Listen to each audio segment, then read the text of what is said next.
Dès notre plus jeune âge, nous sommes conditionnés à croire que les relations sont la réponse à une série de préoccupations intérieures. Solitude, sentiment d'inadéquation, insécurité dont nous ignorons parfois l'existence. Enfants, nous observons les couples qui nous entourent et apprenons qu'être avec quelqu'un d'autre est synonyme de bonheur. Adolescents, nous recherchons dans l'affection le soulagement d'une douleur invisible, des comparaisons constantes et de l'angoisse du sentiment d'appartenance. Adultes, nous continuons inlassablement à chercher quelqu'un que nous identifions, inconsciemment, comme capable de combler les vides qui nous hantent, même si ce quelqu'un n'existe qu'en nous, comme une attente non satisfaite. Spinoza, dans son Éthique des affections, nous invite à une profonde réflexion. Quel est cet amour que nous recherchons? Il ne le considérait pas comme une simple passion, une pulsion sexuelle ou un lien affectif. Pour lui, l'amour n'acquiert de profondeur que lorsqu'il exprime notre capacité à exister avec nous-mêmes et avec le monde, lorsqu'il naît de ce que nous sommes vraiment et non de ce que nous voudrions être. Or, il est très fréquent que ce que nous appelons amour soit en réalité la matérialisation d'une exigence claire, se sentir digne, vu, protégé, et que notre existence n'ait de sens que si elle est validée par autrui. Cette quête de validation a une conséquence profonde. Nous transformons inévitablement l'être aimé en quelque chose qu'il n'est pas et ne peut pas être. Nous créons des attentes irréalistes et exigeons des comportements spécifiques, simplement pour sentir que notre affection est réciproque. Un geste d'affection devient une preuve d'amour. Une absence devient une accusation de manque de valeur. Un compliment prend le poids d'une réussite existentielle. Ainsi, l'affection devient un contrat psychologique invisible, où chaque geste est interprété comme une confirmation ou un déni de valeur, et non comme une simple réciprocité. Ce type de relation est naturellement instable, car il ne repose pas sur la connaissance de l'autre, mais sur le maintien d'un récit sur ce qu'il devrait être pour se sentir en sécurité. C'est un piège émotionnel où, même lorsque tout semble aller pour le mieux, il manque toujours quelque chose. Un regard, un mot, un geste. Car le vide qui existait auparavant n'a pas été comblé.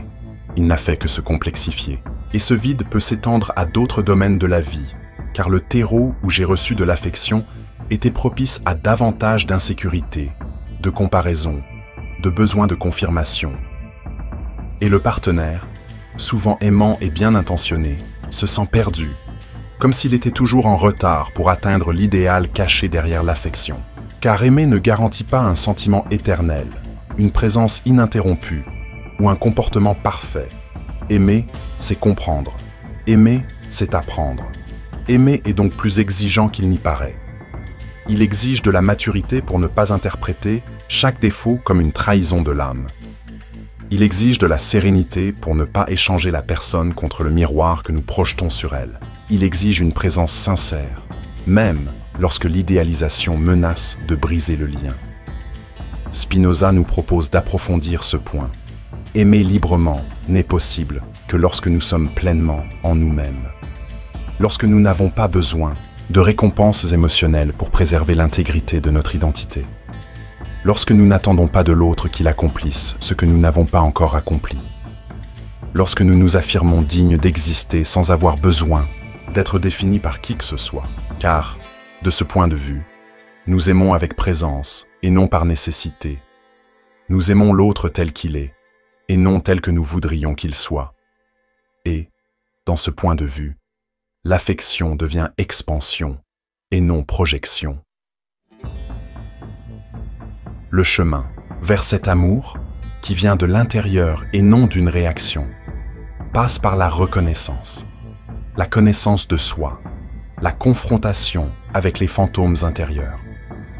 Et souvent, on ne réalise à quel point on a cherché l'amour extérieur, que lorsqu'on sent que, même avec quelqu'un, on est encore vide. À ce moment-là, on peut choisir de rester dépendant ou de se concentrer sur soi-même. Et s'il peut être plus confortable de continuer à se plier au contrat émotionnel, il est libérateur de découvrir que la véritable affection commence quand on cesse de la rechercher comme une compensation. Les relations saines sont celles où deux personnes se rencontrent dans leur intégralité et choisissent de partager leurs forces, malgré leurs défauts, leurs imperfections et leurs insécurités, tout en choisissant d'être ensemble. Dans cette rencontre, libre de toute projection, l'affection jaillit, car elle n'est pas diminuée par les exigences. Elle n'est ni forcée, ni dépendante. Elle a simplement besoin d'exister, d'être nourrie de présence, d'attention et de compréhension mutuelle. Et c'est cela l'amour. Cet amour auquel Spinoza nous invite, et qui commence lorsque nous choisissons de nous aimer nous-mêmes, sans dépendre du miroir émotionnel de l'autre. Il existe une promesse silencieuse que la culture de l'amour romantique nous a appris à accepter presque sans même nous en rendre compte. Qu'à un moment donné de notre vie, quelqu'un viendra à notre secours, non pas avec une cape et une épée, mais avec des gestes, des mots et suffisamment d'amour pour dissiper l'angoisse que nous portons. Depuis l'enfance, nous sommes bombardés d'histoires qui renforcent cette idée. L'autre comme remède, le partenaire comme rédemption, la relation comme le lieu où la vie trouve enfin un sens. C'est beau, c'est poétique. Mais c'est aussi un piège. Et Spinoza, avec la froideur éclairante de sa philosophie, nous aide à dissiper cette illusion. Personne ne vous sauvera de vous-même. Et il ne devrait pas non plus. C'est l'une des vérités les plus difficiles à accepter. Parce qu'elle fait mal. Elle nous force à admettre qu'une grande partie de notre quête d'amour ne se porte pas sur la personne elle-même, mais sur ce que nous espérons qu'elle nous donnera. Et ce que nous espérons, c'est souvent le salut. Nous voulons être accueillis dans notre ombre, acceptés sans condition, aimés même dans nos moments de désintégration. Mais en même temps, nous ne nous offrons pas ce même geste. Et en projetant ce rôle sur l'autre, celui de protecteur, de thérapeute émotionnel, d'épanouissement spirituel, nous déléguons notre part la plus intime à quelqu'un qui, inévitablement, est humain, est imparfait, est limité, est différent. Et lorsque cela se produit, nous appelons déception ce qui, en réalité, était une attente excessive. Spinoza déconstruit clairement ce jeu. Pour lui, l'être humain est une expression de la nature comme une autre, et son bien-être dépend directement de sa compréhension de lui-même et des causes qui l'affectent. Autrement dit, tant que vous ne comprendrez pas ce qui vous anime, vous resterez l'otage de vos émotions et de vos relations. Et le fantasme romantique est précisément cela. Une tentative de trouver à l'extérieur ce qui manque à l'intérieur. L'amour, dans ce cas, devient une évasion. Une évasion déguisée, en connexion. Et ce qui commence comme un enchantement se termine souvent par de la frustration, de la culpabilité et du ressentiment.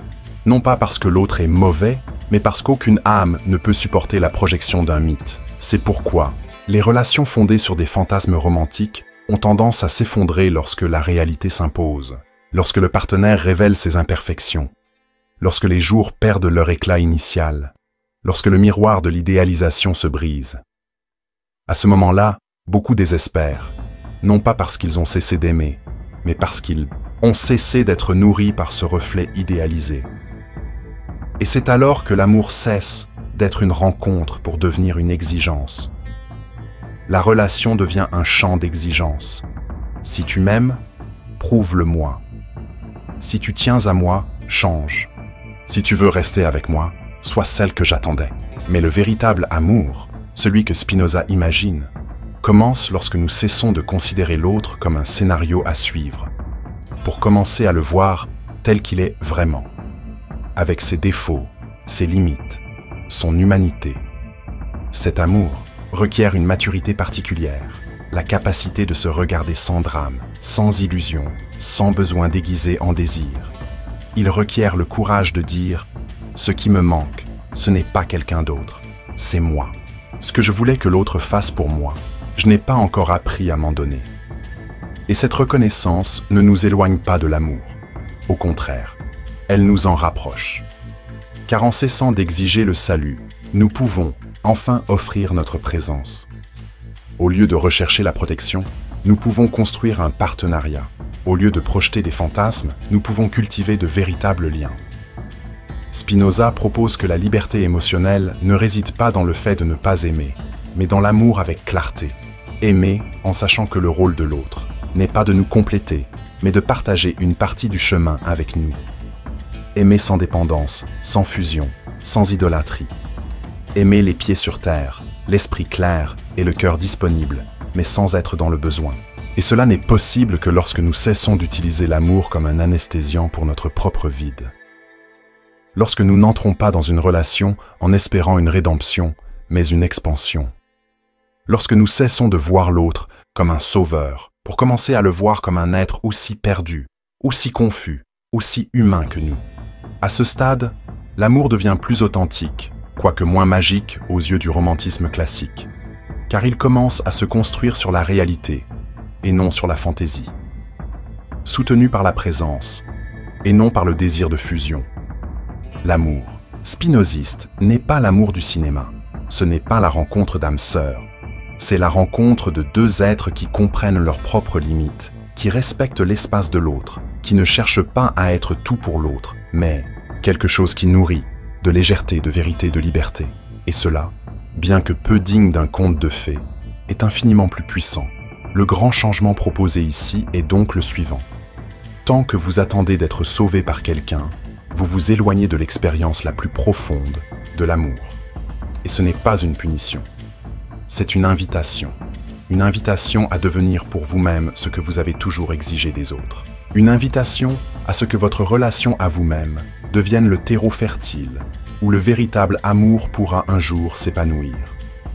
Et lorsqu'il s'épanouira, il n'aura besoin ni de promesses éternelles, ni de vœux dramatiques, ni de scènes de cinéma. Il suffira de présence, de choix et du courage d'aimer sans illusion. Peu d'expériences humaines sont aussi intenses que l'acte d'idéaliser quelqu'un. À première vue, cela ressemble à un geste d'admiration. Voir le meilleur chez l'autre, percevoir de grandes possibilités, reconnaître ses vertus avec générosité. Mais ce qui passe inaperçu, et ce que Spinoza nous apprend à observer avec une brutalité philosophique, c'est que toute idéalisation, derrière l'admiration, cache un déni. Idéaliser, c'est transformer l'autre en miroir. Non pas un miroir de ce qu'il est, mais de ce que nous aimerions trouver en nous-mêmes. C'est utiliser l'autre comme un écran pour projeter ce que nous souhaitons être, ce que nous ne nous autorisons pas à assumer, ce que nous recherchons sans pouvoir le nommer. Cette projection est dangereuse car elle ne paraît pas violente. Au contraire, elle est séduisante. Idéaliser semble être une forme d'amour sublime, comme si nous placions l'autre sur un piédestal par pur enchantement. Mais en réalité, nous cherchons à fusionner notre besoin avec la présence de l'autre. Nous lui attribuons des qualités que nous aimerions avoir. Nous créons un récit intérieur. Il est fort, sensible, généreux, spirituel, libre, sage, tout ce qui, inconsciemment, nous manque. Et plus le vide intérieur est grand, plus la projection devient intense. Nous n'aimons pas ce que l'autre est, mais ce qu'il nous aide à ressentir pour nous-mêmes. Spinoza nous met en garde. Lorsque nous sommes mus par des sentiments confus, nos perceptions se déforment. Nous idéalisons parce que nous ne voyons pas clair. L'esprit, dominé par les passions, construit des images partielles et biaisées qui ne correspondent pas à la réalité de l'autre. Et c'est là que surgissent de grands désaccords. Car la personne idéalisée ne peut soutenir son personnage. Elle est humaine. Elle commet des erreurs. Elle échoue. Elle se contredit. Et lorsque cela se produit, nous avons le sentiment que quelque chose de précieux a été brisé. Alors qu'en réalité, ce qui a été brisé n'était que le miroir de l'illusion que nous avions créée. La déception n'est donc pas la faute de l'autre. C'est la conséquence naturelle de la transformation de l'amour en un mécanisme d'affirmation personnelle. Ce cycle d'idéalisation et de frustration est récurrent. On projette, on est enchanté, on s'implique, on est déçu. Et on recommence, cherchant le même reflet idéal dans la relation suivante. Ce schéma n'est pas le fruit du hasard. Il remplit une fonction émotionnelle importante. En idéalisant, on évite de regarder en soi. On évite d'affronter ce qui est blessé, confus, abandonné. La passion intense pour quelqu'un qui semble parfait n'est souvent qu'une tentative d'échapper à un silence intérieur auquel on est confronté. L'idéalisation est un détournement de conscience, un raccourci émotionnel. Et c'est pourquoi elle est si addictive. Elle nous procure du soulagement. Mais jamais la paix. Spinoza nous offre une issue, la clarté rationnelle. Il ne s'agit pas de rationaliser l'amour, de le rendre froid ou dépassionné. Il s'agit d'apprendre à voir l'autre tel qu'il est, sans exagération, sans filtre, sans projection. Et cela n'est possible que si nous cessons de chercher chez l'autre la confirmation de quelque chose en nous, si nous cessons de l'utiliser comme écran, si nous développons suffisamment d'autonomie émotionnelle pour considérer les autres comme des êtres uniques, avec leurs propres ombres et lumières, sans avoir besoin qu'ils correspondent à un rôle imaginaire. Ce changement de perspective transforme la qualité de nos liens.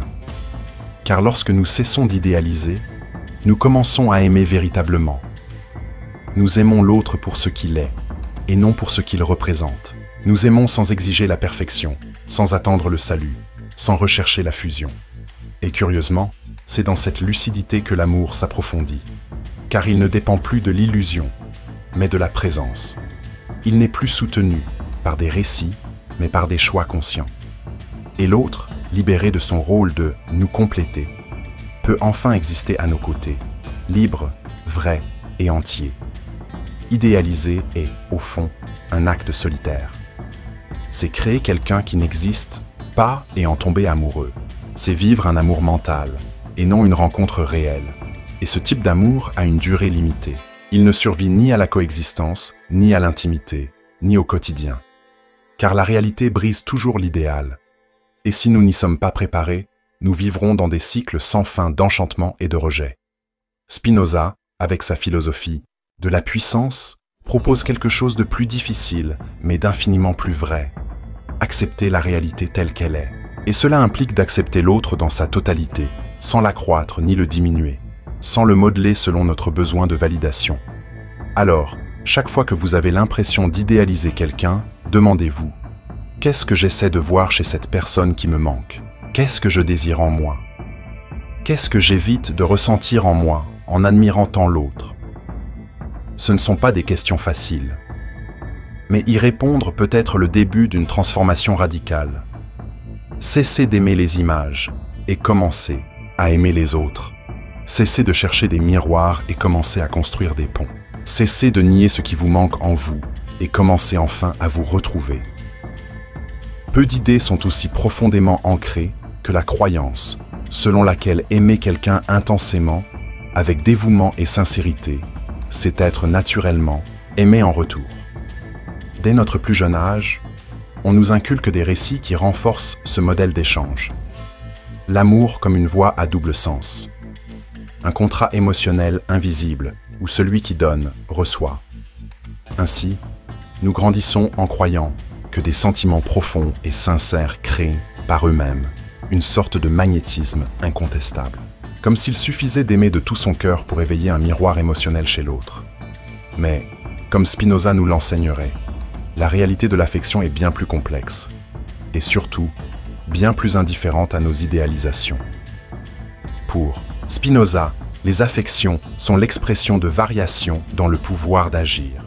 Elles n'obéissent ni aux normes morales, ni aux attentes sociales, mais seulement à la dynamique des causes et des effets qui nous traversent. Autrement dit, le fait d'aimer quelqu'un, aussi pur et intense soit-il, ne crée pas chez l'autre une obligation naturelle de ressentir la même chose. Cela peut paraître dur à première vue. Cela peut ressembler à un abandon ou à une froideur. Mais c'est en réalité une invitation à la libération. Car tant que nous croirons que l'amour suffit à garantir la réciprocité, nous vivrons prisonniers d'un état émotionnel que nous ne maîtriserons jamais. C'est à ce moment-là que surgit la frustration silencieuse de nombreuses relations. La personne aime, s'abandonne, s'adapte, se transforme, espérant, peut-être, sans le dire, que l'autre réagira de la même manière. Espérant que, face à tant d'affection offerte, l'autre se réveillera, lui rendra l'appareil, le comprendra. Et lorsque cela n'arrive pas, il ne reste qu'un cruel mélange de douleur et d'incompréhension, non pas à cause d'une promesse non tenue, mais à cause d'une attente silencieuse, jamais exprimée, mais toujours présente, que l'amour, à lui seul, suffise à déclencher un mouvement réciproque chez l'autre. Spinoza nous invite à considérer cela avec brutalité. L'autre est une puissance autonome, une expression de la nature qui obéit à ses propres lois, à ses propres affections, à ses propres conceptions. Il ne se sent pas par obligation ou par mérite. Il se sent selon les causes qui l'affectent. Et cela, au lieu d'être perçu comme un problème, peut être le fondement d'une véritable liberté émotionnelle. Car lorsque l'on comprend que l'amour ne garantit pas de retour, on cesse d'aimer comme si l'on faisait un investissement. On cesse d'offrir dans l'espoir de résultats. On cesse de mesurer la valeur de son affection à la réaction de l'autre. Et l'on commence peut-être pour la première fois à aimer par choix et non par espoir. Cela change tout, parce que cela vous libère. Cela vous libère de la nécessité de vous façonner, de faire vos preuves, de vous réinventer pour être suffisamment aimable. Cela libère l'autre de la responsabilité de répondre à quelque chose qu'il ne ressent peut-être pas. Et cela libère le lien de devenir un champ d'exigence et de négociations émotionnelles déguisées en attention. L'amour, libéré de l'exigence de réciprocité, peut enfin être ce qu'il est, un geste, une offrande, un mouvement. Et, paradoxalement, c'est dans cet espace de liberté que la véritable réciprocité, celle qui naît de l'affinité, du choix et d'une reconnaissance sincère, peut véritablement s'épanouir. Mais accepter cette liberté exige du courage, car elle confronte une blessure profonde. Peut-être, même en aimant de tout son cœur, on ne sera pas aimé de la même manière. Peut-être, malgré tout le don que l'on fait, l'autre n'est-il tout simplement pas dans le même rythme, au même niveau émotionnel, avec la même sensibilité. Et cela fait mal, car on nous apprend à mesurer notre valeur à l'amour que l'on nous porte, à confondre l'absence de réciprocité avec l'échec personnel. Mais Spinoza nous le rappelle. Ne pas être aimé en retour ne signifie pas ne pas être digne. Cela signifie simplement que les forces en jeu, à ce moment-là, ne s'alignaient pas. Et cela, bien que douloureux, ne doit pas nécessairement se transformer en souffrance. La souffrance naît de la résistance, du refus d'accepter que l'autre n'est pas une extension de nos émotions, qu'il n'est pas obligé de nous rendre ce que nous ressentons, qu'il a sa propre histoire, ses propres sentiments, ses propres limites. Lorsque nous comprenons cela, l'amour cesse d'être un jeu d'attente et devient une expression éthique. Un mi-anli, choix que nous faisons, non pas parce que nous attendons quelque chose en retour, mais parce que ce que nous ressentons est réel en nous. Et y être fidèle suffit. Cela ne signifie pas tolérer les relations abusives, ni se contenter de miettes. Cela signifie simplement reconnaître que la présence d'amour en soi ne dépend pas de la réponse de l'autre. Et que, quoi qu'en dise la culture, aimer n'est pas un échec s'il n'est pas réciproque. C'est peut-être encore plus puissant, car cela exige de la plénitude, de la maturité, une générosité qui ne cède pas à l'illusion du contrôle.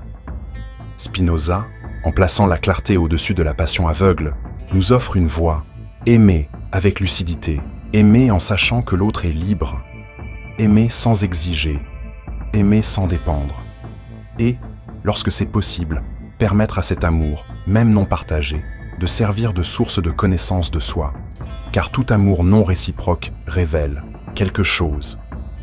Il révèle ce que nous désirons, ce que nous craignons, ce que nous projetons. Et si nous écoutons attentivement, il peut nous ramener à nous-mêmes. Et là, au plus profond de notre âme, nous découvrirons peut-être quelque chose d'encore plus précieux, que l'amour le plus nécessaire est celui qui n'exige rien en retour pour exister. Parler d'amour inconditionnel aujourd'hui est presque toujours risqué. Ce terme a été vidé de son usage superficiel, mal interprété, transformé en jargon, de développement personnel et en justification de relations déséquilibrées. Nombreux sont ceux qui le perçoivent comme une forme d'abandon sans limite, de dévouement aveugle et d'acceptation passive de tout ce que l'autre fait ou est. Dans ce contexte, l'amour inconditionnel finit par être confondu avec la soumission émotionnelle, avec l'idée d'endurer l'insupportable au nom de l'affection. Mais Spinoza, parlant de l'affection avec une honnêteté radicale, nous offre une autre perspective. L'amour inconditionnel n'est pas l'absence de critères, c'est l'absence d'illusions. Ce n'est pas la passivité, c'est la clarté. Ce n'est pas s'annuler soi-même, c'est rester entier tout en aimant profondément. Pour Spinoza, L'amour n'est pas une vertu morale, mais une conséquence logique de ce qui accroît notre pouvoir d'exister.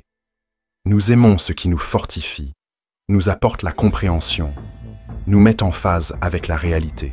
Lorsque cet amour est déformé par une passion désordonnée, lorsque l'amour devient attachement, peur de la perte, besoin de contrôle, il n'est plus inconditionnel, il est dépendant. Et c'est là qu'intervient l'ego.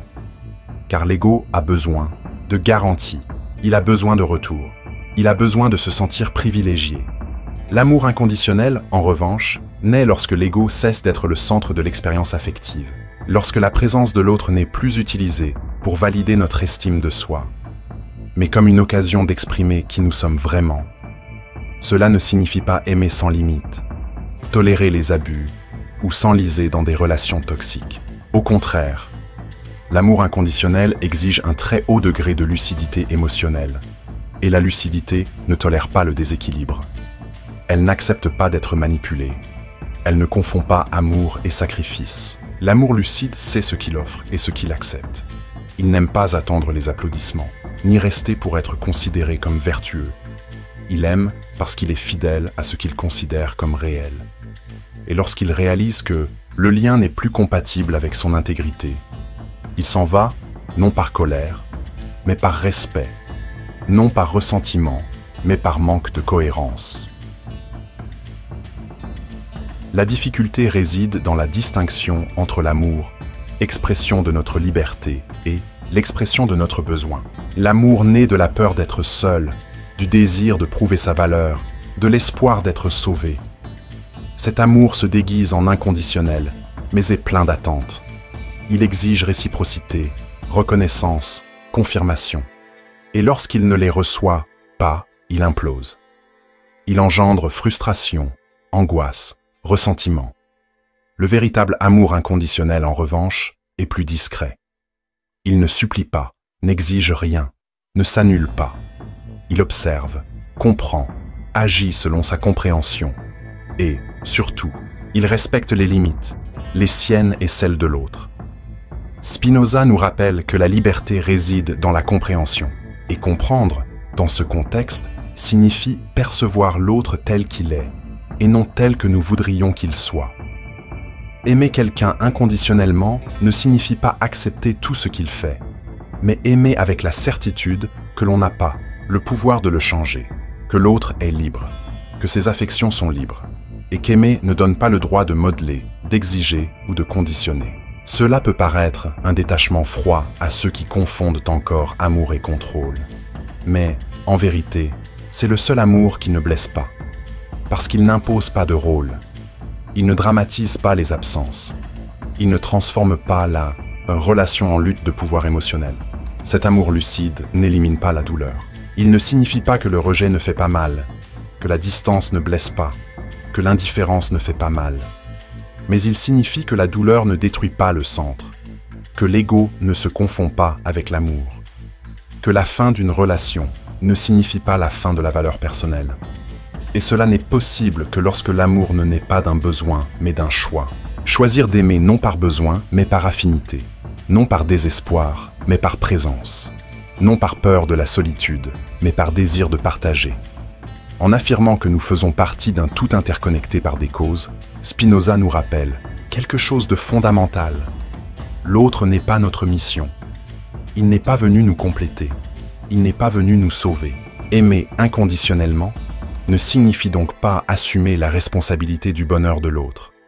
C'est plutôt souhaiter son bien, sans pour autant s'annihiler. C'est vouloir son épanouissement, même à distance. C'est entretenir l'affection, malgré la différence.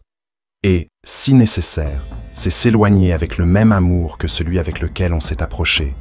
Non pas parce que l'amour a disparu, mais parce que le respect de soi a commencé à parler plus fort. Peut-être que le véritable amour inconditionnel est celui qui ne désespère pas lorsqu'il n'est pas réciproque, qui ne se bat pas pour attirer l'attention, qui ne se transforme pas en ressentiment lorsque l'autre n'est pas celui qu'on attendait. Peut-être est-ce celui qui reste calme, même lorsque le lien change, même lorsque les chemins se croisent. Et ce n'est pas parce qu'il est froid, mais parce qu'il est entier. parce qu'il n'a plus besoin de prouver quoi que ce soit, parce qu'il n'a pas besoin d'être reconnu, parce qu'il est déjà entier. Et ceux qui sont entiers aiment avec légèreté, aiment librement, aiment avec responsabilité émotionnelle et, par conséquent, aiment sans blesser. La plupart des relations modernes, même celles qui se prétendent matures, comportent une exigence tacite, être spécial aux yeux de l'autre. Aimer, partager, vivre ensemble dans le respect et la liberté ne suffit pas. Nous voulons plus. Nous voulons être uniques, irremplaçables. Nous voulons occuper un espace émotionnel qu'aucune autre personne n'occuperait. Nous voulons qu'on se souvienne de nous, qu'on nous célèbre, qu'on nous désire. Et non pour nos qualités réelles, mais pour une version idéalisée de nous-mêmes qui ne se maintient que tant que l'autre la maintient. Spinoza, dans son éthique du réel, ne nous offre pas de réconfort à cet égard, mais de la lucidité, car pour lui, chaque fois que nous cherchons à être spécial aux yeux d'autrui, nous cessons d'être entiers en nous-mêmes. Ce besoin d'être unique naît de l'ego. Un ego qui, au lieu de rechercher la compréhension, recherche l'importance. Il transforme l'affection en une scène. Il mesure la valeur de la relation non pas à la profondeur de la rencontre, mais à la centralité de sa propre image dans la vie de l'autre. Et cela, bien que cela paraisse anodin, contamine le lien. Car nous commençons à aimer moins la personne que nous avons à nos côtés et davantage la version de nous-mêmes qu'elle nous offre. Nous utilisons la relation pour renforcer notre identité et non pour partager notre réalité. Et lorsque cela se produit, l'amour devient un spectacle. La relation devient une performance. Et l'autre personne devient un public. Ce théâtre émotionnel est subtil. Il se manifeste dans des gestes du quotidien.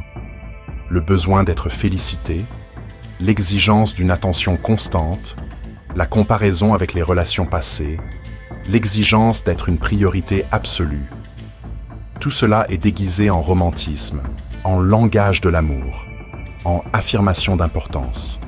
Mais en réalité, ce n'est que l'ego qui exige la centralité. Et cela nous empêche d'être présents. Car tant que nous nous préoccuperons d'être spéciaux, nous ne pourrons pas simplement être. Nous ne pourrons pas écouter véritablement l'autre, ni nous montrer sincères.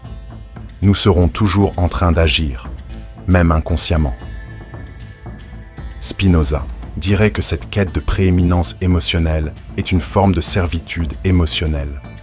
Nous sommes influencés, nous n'agissons pas par compréhension, car ceux qui se comprennent n'ont pas besoin d'être constamment validés. Ceux qui comprennent leur propre nature aiment naturellement, sans avoir besoin d'occuper une place prépondérante dans le cœur de l'autre. Et c'est là l'une des formes les plus subtiles de liberté, établir une relation sans chercher à prouver sa valeur, être avec quelqu'un sans chercher à être le centre de son univers, partager sans rivaliser, participer sans dominer. Bien sûr, cela requiert une grande maturité émotionnelle, car nous vivons dans une culture où l'idée d'être juste une autre personne est terrifiante, où être remplaçable est confondu avec être jetable, où être ordinaire est perçu comme un échec émotionnel.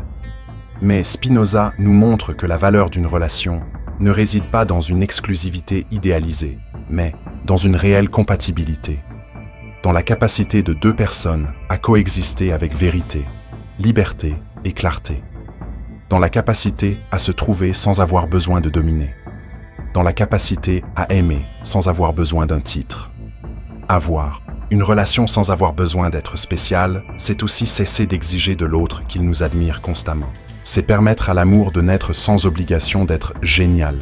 C'est accepter le quotidien, l'imperfection, la simplicité. C'est cesser de transformer la relation en reflet de notre ego et de la laisser n'être qu'un espace de présence. Et lorsque cela se produit, la connexion s'approfondit, parce que l'autre peut se reposer. Il peut être lui-même. Il peut faire des erreurs, ne pas être au meilleur de sa forme, ne pas nous faire passer en premier. Et tout cela cesse d'être une menace. Ce n'est plus perçu comme un rejet, parce que nous ne sommes plus sur scène. Nous sommes dans la vie. Ce changement d'attitude affecte toute la dynamique relationnelle. Car lorsque nous cessons d'exiger d'être spéciaux, nous commençons à agir avec générosité. Nous commençons à offrir notre écoute. Nous commençons à être véritablement présents.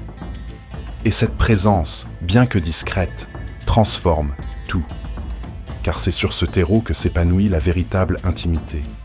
Non pas celle fondée sur des déclarations, mais celle qui naît de la constance, du regard qui n'a pas besoin d'approbation, du toucher qui n'a pas besoin de scénario, de la conversation qui n'a pas besoin de masque.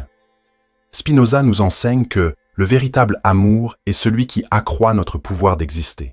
Et rien ne réduit davantage ce pouvoir que le besoin constant d'être reconnu. Car ce besoin nous place dans un état d'alerte constante, d'insécurité, de comparaison. Et l'amour ne s'épanouit pas dans la peur. Il s'épanouit dans la liberté. Et la liberté n'est possible que lorsque nous cessons de vouloir être spéciaux et commençons à être vrais. La question n'est donc pas « êtes-vous spécial pour quelqu'un ?» mais « pouvez-vous être en couple sans avoir à être spécial en permanence ?» Pouvez-vous aimer sans être au centre? Pouvez-vous vous offrir sans exiger une place? Pouvez-vous coexister sans manipuler? Car si vous le pouvez, alors vous êtes prêt à aimer librement, à vivre un amour qui ne se nourrit pas de vanité, mais de présence, qui n'exige pas de spectacle, mais construit en profondeur. Et cela, même si cela peut paraître peu grandiose aux yeux du monde, est l'expression la plus claire d'un cœur qui a finalement cessé d'agir. Toute relation, aussi silencieuse soit-elle, porte en elle un miroir. Et ce miroir ne se limite que à l'autre. Il reflète ce que nous croyons être, ou, plus précisément, ce que nous devons croire être. En nous impliquant émotionnellement, non seulement nous laissons l'autre entrer, mais nous ouvrons également la voie à la confirmation, au renforcement et au maintien de notre identité. C'est pourquoi une profonde souffrance émotionnelle ne réside pas seulement dans la perte de l'autre, mais dans la perte de l'image de soi que l'autre nourrissait. C'est là que Spinoza nous invite à regarder sans voile. L'amour est souvent moins une question de connexion réelle qu'une question de confirmation de soi. Cette confirmation peut prendre de nombreuses formes. Pour certains, cela signifie être désiré et donc se sentir valorisé.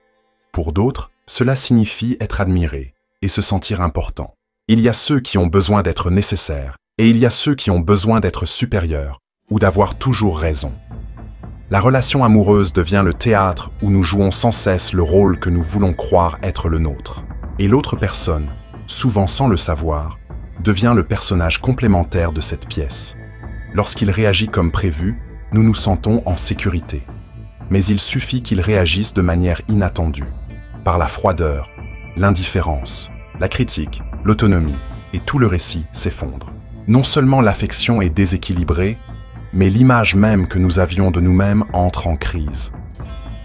C'est cette douleur qu'on ne nomme presque jamais, non pas celle de ne pas être aimé, mais celle de ne pas être reconnu pour la personne que l'on croyait être. L'amour, à ce stade, se révèle non pas comme une rencontre, mais comme un projet d'affirmation. Et c'est à ce moment-là que beaucoup se replient sur eux-mêmes, se ferment et prennent leur distance. Car il est plus facile de reconstruire son image avec quelqu'un d'autre que d'affronter la possibilité que l'on ne soit pas, après tout, ce que l'on croit être. Il est plus facile de changer de partenaire que de se retrouver face au miroir brisé de son image émotionnelle. Spinoza, en nous libérant de l'illusion de la centralité du soi, nous offre une issue. Abandonner le besoin d'être confirmé et, ce faisant, laisser place au véritable amour qui n'a pas besoin de renforcer l'identité car il naît de la présence. Mais cette transition est inconfortable. Elle soulève une question à laquelle peu sont prêts à répondre honnêtement. Peut-on aimer quelqu'un même si cet amour ne confirme pas l'image que l'on a de soi-même? Peut-on aimer sans être constamment désiré, sans être admiré, sans être le héros, l'être spécial, l'indispensable? Peut-on être avec quelqu'un qui ne dépend pas de soi, qui ne vous voit pas comme le centre de l'univers? Cette question est cruciale, car elle définit le type d'amour que nous pouvons éprouver. Si nous ne pouvons aimer que lorsque nous sommes réaffirmés, alors nous aimons par besoin et non par liberté. Nous aimons nous protéger du vide de l'ignorance, hors du regard de l'autre. Et ce type d'amour, bien qu'intense, est fragile, car toute oscillation dans le miroir émotionnel devient une menace existentielle. Une critique, une absence, un changement de comportement de l'autre peuvent nous déstabiliser complètement. Car ce n'est pas seulement le lien qui est en jeu, c'est notre identité qui est en jeu. Mais si nous parvenons à entretenir l'affection même lorsqu'elle ne nous confirme pas, si nous parvenons à rester présents, généreux, entiers même, sans être idolâtrés, alors quelque chose en nous a mûri. Quelque chose s'est libéré du besoin d'affirmation de soi. Et à ce moment-là, l'amour se transforme. Il cesse d'être une réaction pour devenir une expression. Il cesse de dépendre du regard de l'autre et commence à naître de la manière dont nous choisissons de nous offrir. Et c'est cela, la liberté émotionnelle. Spinoza appellerait cela l'amour actif, celui qui naît de la clarté, non de la nécessité, de la compréhension, non d'une passion aveugle, du désir de partager sa vie avec quelqu'un, non de l'urgence d'être réaffirmé par lui. Aimer, à ce stade, c'est comme respirer. Ce n'est ni tendu, ni anxieux. Ce n'est pas un acte de survie. C'est simplement une conséquence naturelle de notre nature. Et c'est peut-être là la forme la plus pure de l'amour. Celui qui ne se sent pas menacé lorsqu'il n'est pas le protagoniste. Celui qui n'a pas besoin de miroir pour exister. Celui qui, même en silence, reste entier. La grande question finale ne concerne donc pas l'autre. Elle vous concerne. Êtes-vous prêt à aimer sans vous perdre? À aimer sans exiger de l'autre qu'il vous confirme? À vivre une relation où l'amour n'est ni un compliment déguisé, ni une réponse émotionnelle à votre désir d'être vu, mais simplement une présence partagée entre deux consciences qui ne se confondent pas? Si oui, alors vous êtes prêt à abandonner le théâtre, prêt à aimer sans vous regarder constamment dans le miroir, prêt à être enfin avec l'autre, sans avoir besoin d'être quelqu'un pour lui. Et c'est dans ce lieu, loin de la scène, loin des illusions, loin de l'ego, que l'amour cesse d'être une recherche d'identité et devient ce qu'il aurait toujours pu être. Une véritable rencontre entre deux êtres qui ne se réclament pas, ne se modèlent pas, ne s'utilisent pas, ils se trouvent simplement.